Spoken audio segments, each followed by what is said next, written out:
All right, here we are for another On the Porch with Pastor episode tonight. Those of you that are faithful to watch these installments might notice that I'm wearing the same shirt here in a couple of these. That's because I've decided to try a new technique. I'm doing a couple or three of these each time I come out. That way I have them ahead of time, and if we get foul weather or if ministry demands pop up, then I don't miss an installment. Now maybe we can have a little more of a regular schedule for these, but yes, indeed, I do take baths daily and change clothes and all those things. So in case you're wondering, that explains the attire.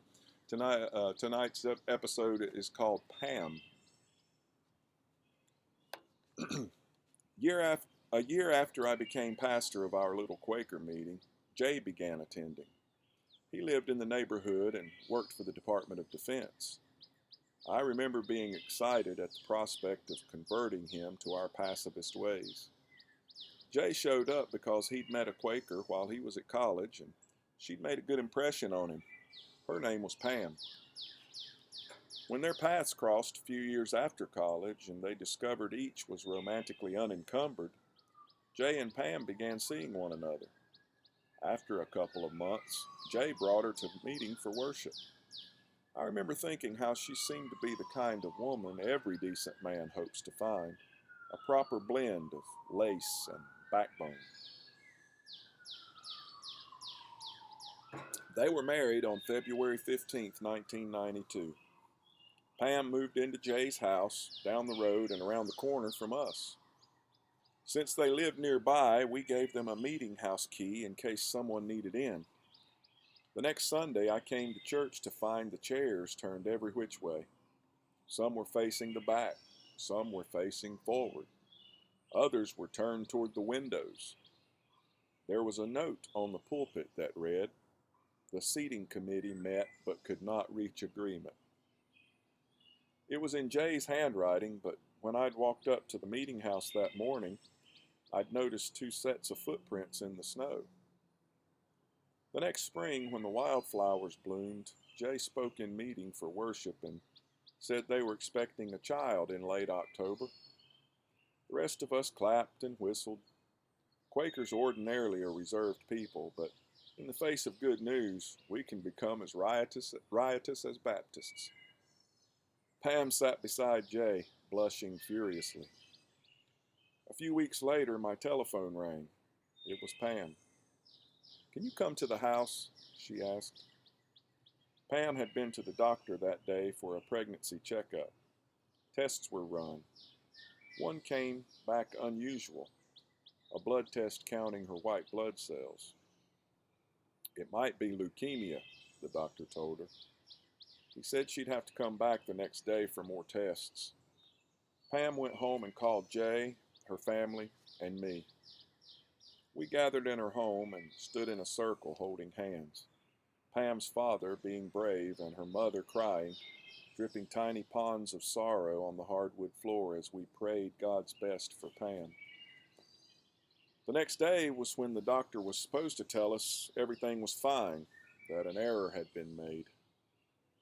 Instead, he told Pam she might want to abort her baby so she could start her treatment for leukemia.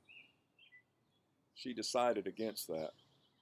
Instead, she said she was going to have her child, spend a year cuddling him, then begin her treatment. And that's precisely what she did. Christopher was born October the 24th, 1993. Pam would hold him and talk about how she was going to whip the leukemia and raise her son. No one of us doubted her.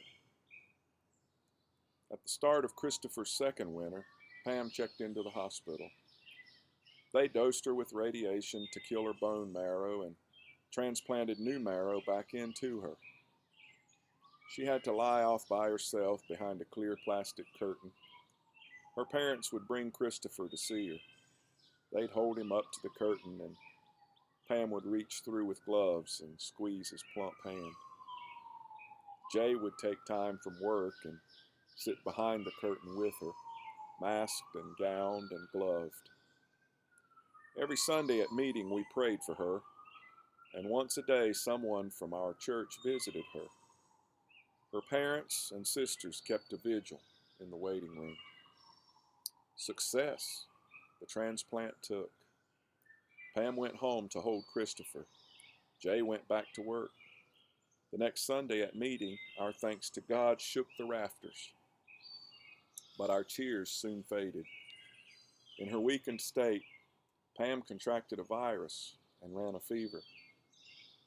They took her back to the hospital, back behind the plastic curtain, and she never left.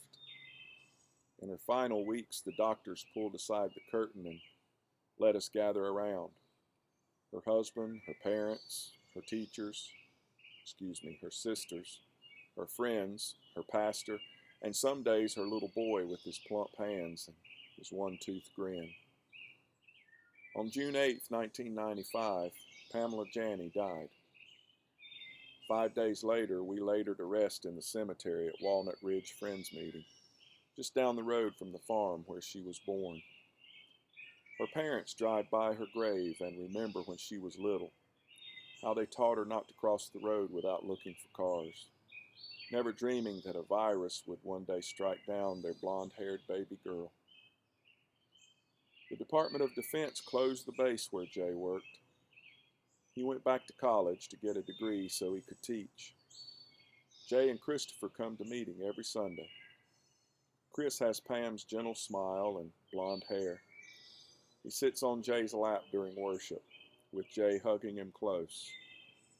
When our youth minister, Martha, takes the kids out for their own special worship, she walks them past a little tree we planted in Pam's memory. Every spring it bursts forth with white flowers, and we marvel at its beauty, just like we used to do when Pam was among us. What a fitting tribute. One of the things I enjoy about Gully's writing is he almost writes a box of chocolates. You never know what you're going to get when you read it. It might be humorous, it might be touching, it might be sad, or melancholic. But anyway, we hope that you certainly are blessed. And maybe there's a little word of inspiration in tonight's episode for all of us. Don't take your loved ones for granted. Hug them a little tighter tonight, if possible, before you say goodnight. And love each other, because the hour is near, and the Lord draws nigh. So eyes to the skies.